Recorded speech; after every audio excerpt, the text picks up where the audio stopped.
Hello everyone, my name is Oorja, and in today's session, we will be learning about chemical properties of alkyl halides. At DhiNexus, we try to make learning simple, clear, and engaging, so stay tuned till the end of the session. So, alkyl halides. Alkyl halides are known to show three types of chemical properties mainly. That will be nucleophilic substitution reaction, then elimination reaction, and lastly, reaction with metals. But in today's video, our focus is going to be on nucleophilic substitution reaction, as this is one of the most highly weightage part.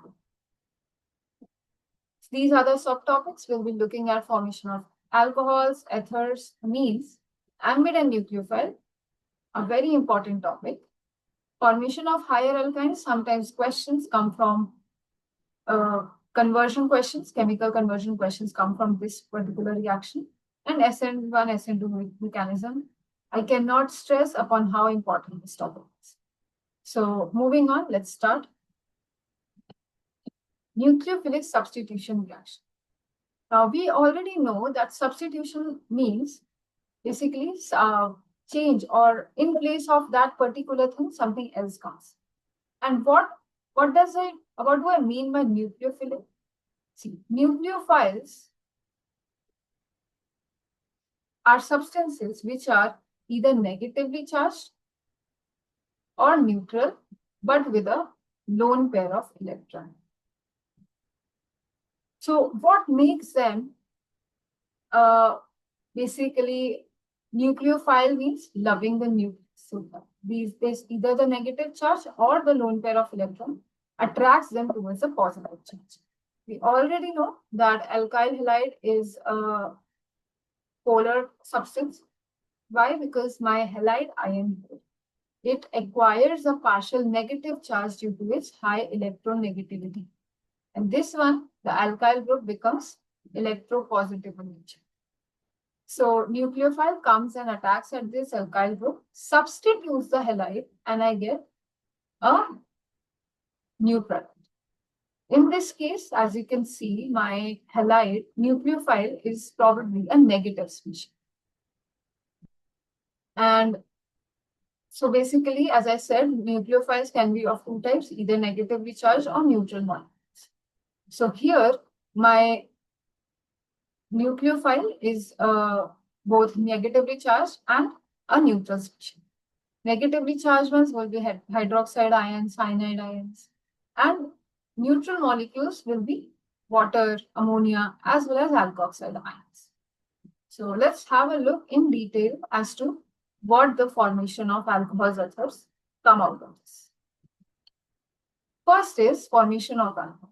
So a general reaction. What you should always do while learning this particular chapter or anything in organic chemistry is write the general reaction and then try to form the examples. So Rx plus ROH, since the formula of ROH is Rx. When I move from this, what I get is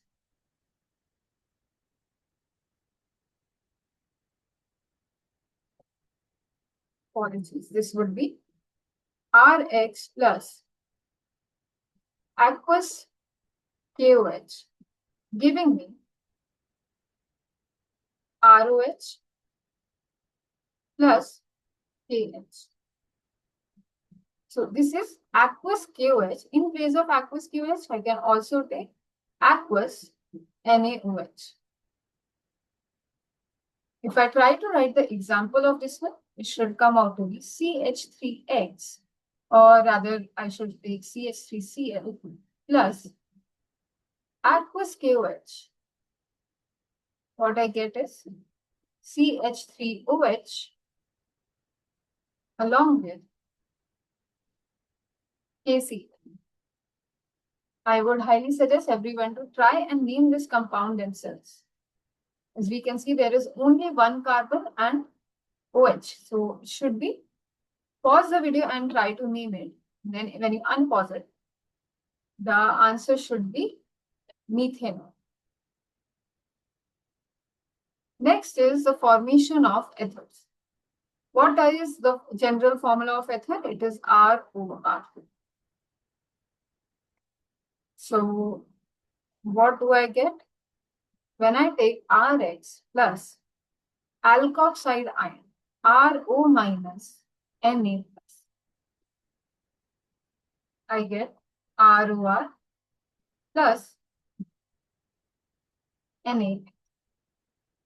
Again, try to form a general reaction by pausing the video.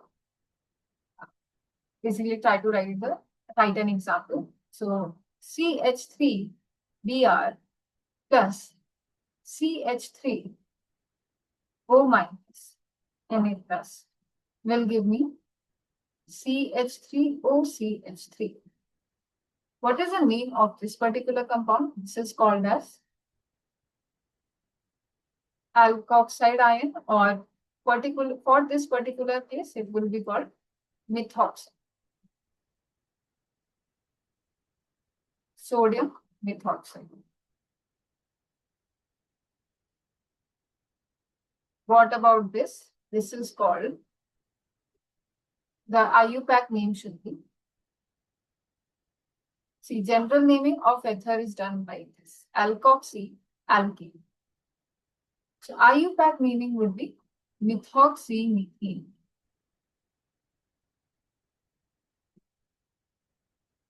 Next, we come to formation of amines. Another important reaction, and this is also used when we're studying the last chapter of NCERT, second last chapter of NCERT, part 2, which is amines. So this is called as ammonolysis. Also called as ammonolysis. So what do? I take Rx plus ammonia. And what I get is RNH2 plus HS. This particular compound is called 1-degree amine. When I take excess of ammonia, I can get a mixture of products. So what really happens is the H keeps getting replaced and R keeps taking its place. So I can get R2NH and R3N. This will be secondary amine and this will be tertiary. To give you an example of this one, it should be CH3Cl plus NH3 would give me CH3NH2. How will I name this particular compound? This will be known as, the general naming is alkene. So in this case, alkene is only one. So methanamine. If I take 2 alkyl groups, it would be dimethylamine and so on. Moving on. We will be looking at an important class of reactions, that is formation of cyanides, isocyanides, nitrite, and nitroalkanes. All of these are known as ambident nucleotides.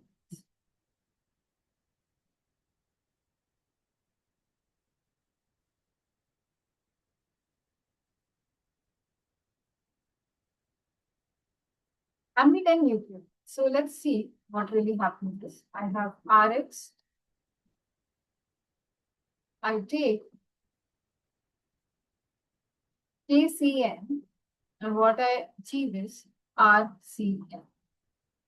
Then I take AgCN, I get RNC. And in case I have KNO2, then I get RONO. And if I'm taking AgNO2, this will give me RNO2, which is nitroalkane. This is my nitroalkane. This is alkyl nitride.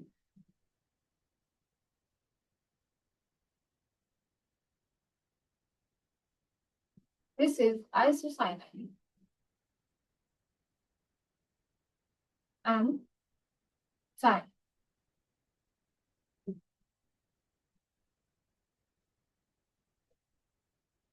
Be specific, alkyl cyanide and alkyl isocyanide. Right. So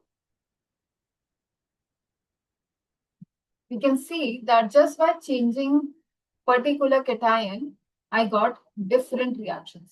Like in this case, my potassium was changed with silver and I got a different group.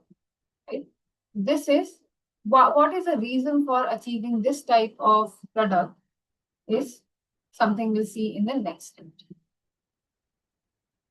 Moving on. Amidon nucleophiles. So these are those nucleophiles that have at least two donor atoms. Has at least two donor atoms. For example, in case of cyanides and isocyanides, if you look at the structure of cyanide, the resonance structure of cyanide, both carbon and nitrogen have lone pair of electrons to donate. But why is it that with KCN I am getting alkyl cyanide? Why can't I get alkyl isocyanide? The reason being that KCN, in KCN, the K itself, it is also ionic in nature. So both carbon and nitrogen are in a position to donate. But when carbon and carbon form a bond, the bond is more strong as compared to the bond that would have been when R and N would have formed a bond. And in second case, the AgCN, this is a covalent compound. So in case of a covalent compound, only nitrogen is available to donate electrons. So when it donates electron, we get alkyl isocyanide. This alkyl isocyanide, these are used as a test for detecting alkyl halides. Why? Because these are known as pungent. These give a very pungent or foul smell. Second is the case of nitrite and nitroalkanes, which is also similar to the case of KCN and AgCN. The KNO2, this is ionic in nature. So when it reacts with alkyl halide, it forms this bond, which is more stable. And silver nitride tends to be covalent. So nitrogen is only available to donate electrons, giving us nitroalkanes. Moving on. It is highly important to note some uses of alkane nitrile, which is RCN. So RCN has many uses. If I do a partial hydrolysis with concentrated HCl or H2SO4, I can get amines. What are acid amines? These are RCONH2. This is the general formula of amines. Let's have a look. I take propane nitrile. Please remember, when I'm writing the IUPAC name will include all the three carbons. So it is propane nitrile. But common name of alkane nitrile is like ethyl cyanide. What does that mean? I'm only taking two of the carbons, and the third one is called, the CN group is called cyanide. So when I'm doing a partial hydrolysis, I obtain for propane, which is having all the three carbons. There's no reduction of any carbon. Please note.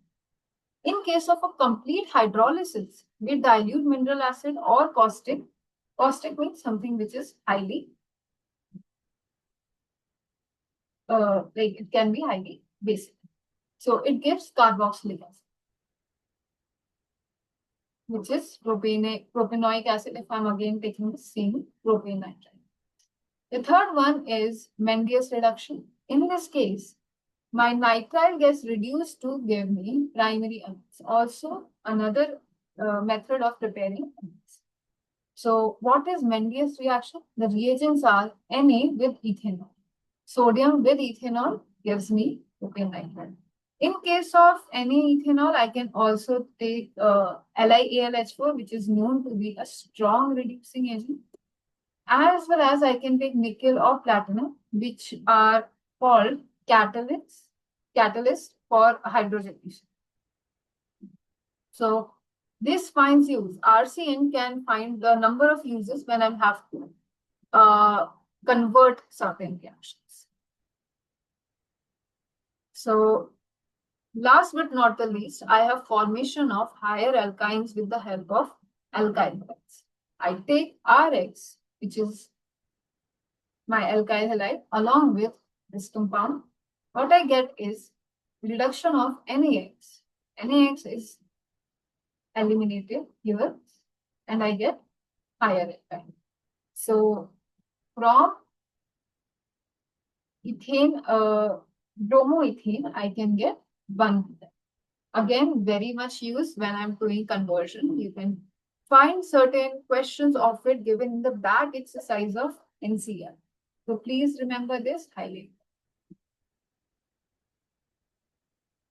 Next, we'll have a look at the SN1 and SN2 mechanism. So we just saw that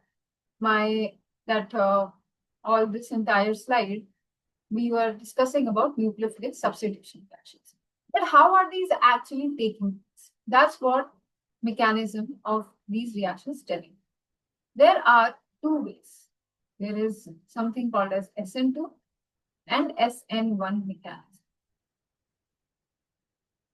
SN stands for substitution nucleophile 2 because there are 2 things on which this is going to be dependent. And SN1 means that it is only unimolecular and it will depend on only one thing. The rate of the reaction will depend on only one thing.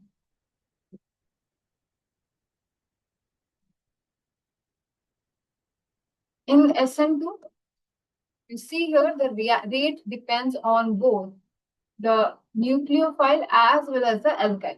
My alkyl halide, nucleophile, they are responsible for telling how fast a particular reaction is going to be. But in SN1, the rate depends only on the presence of my alkyl.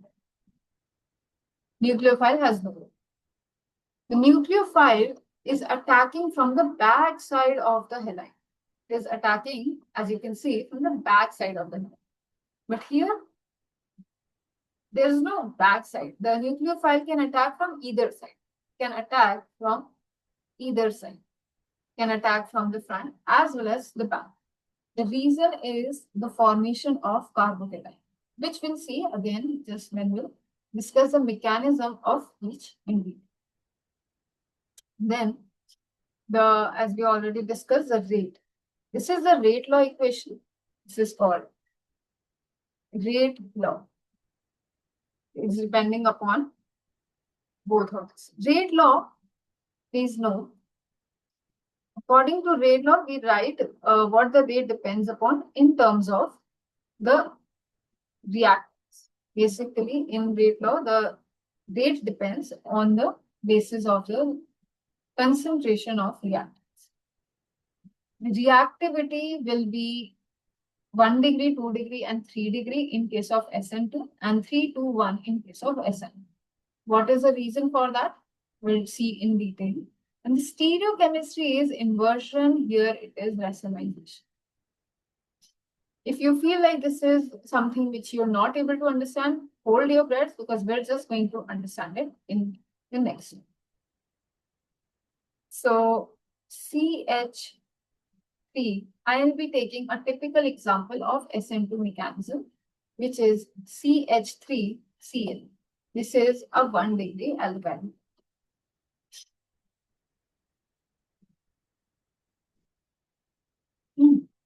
But let me just first draw SN2.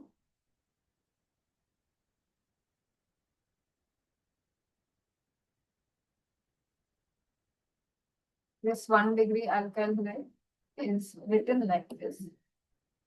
Now I have any nucleophile come. As we saw in the previous slide, that nucleophile comes and attacks from the back side. So what do I get? I get something like this. For a moment, there will be formation of 5 bonds on carbon. So such a compound is going to be highly unstable. Such a compound will be highly unstable. This is also known as intermediate, and it is also a transition state. There is also a rate determining step. That means it is the slowest step.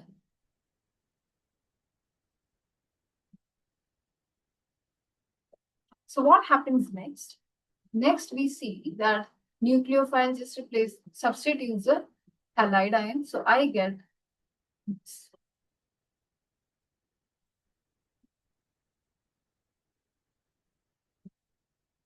Plus HX or HC in this one.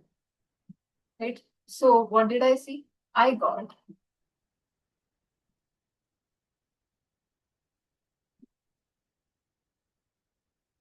nucleophile, which attacked from the back side of my halide ion.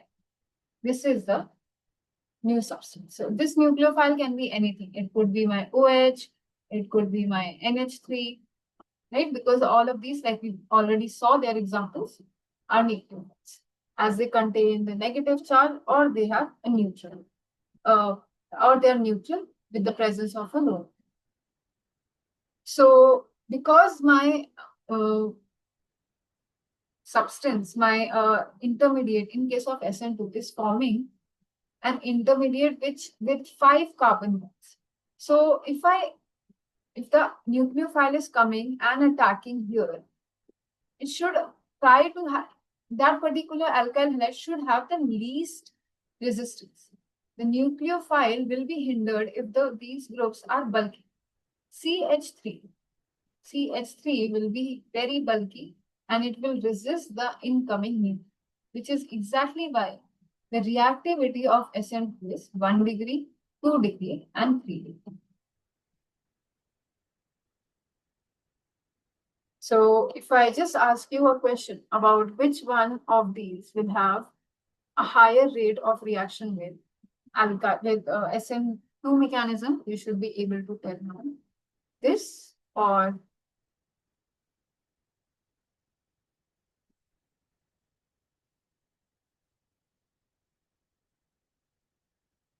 this is my 1 degree and this is 2.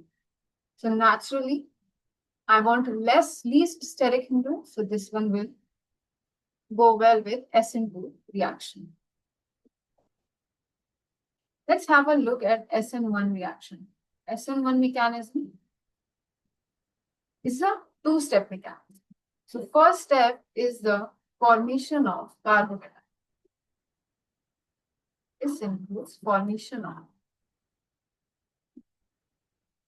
carbocation. I'll take a typical example of SN1, which is a 3 degree alkyl halide. So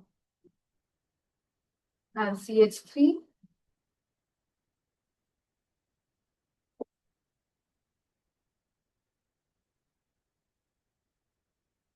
What happens is first this halide ion gets removed, it takes the electron with itself and forms a carbocation.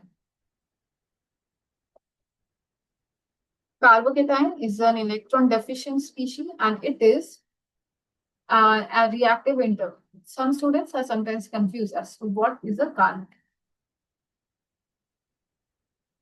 Okay.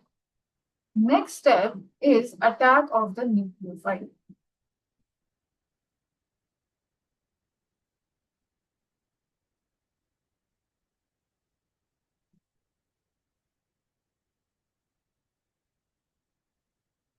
Please note that a carbocation is planar in nature.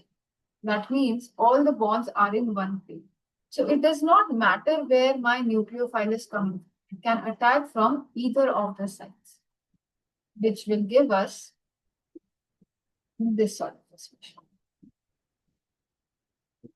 Now, what is the reason for the reactivity in case of SN1 to be 3 degree, 2 degree, and 1 degree?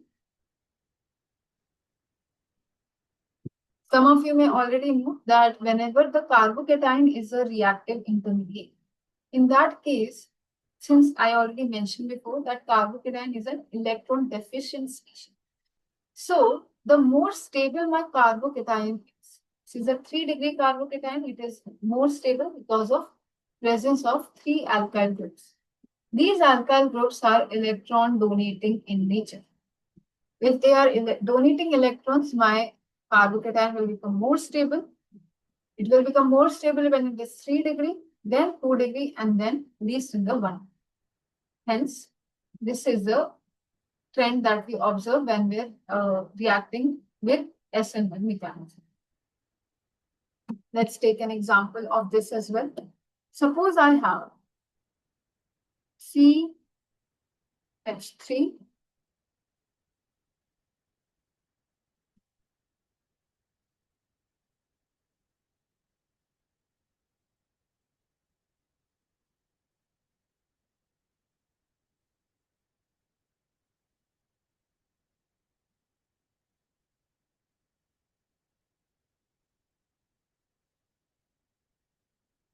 Which of these is going to react the fastest with SN1 reaction?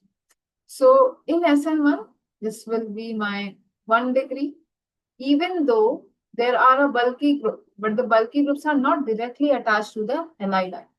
So this is still 1-degree. This is 3-degree.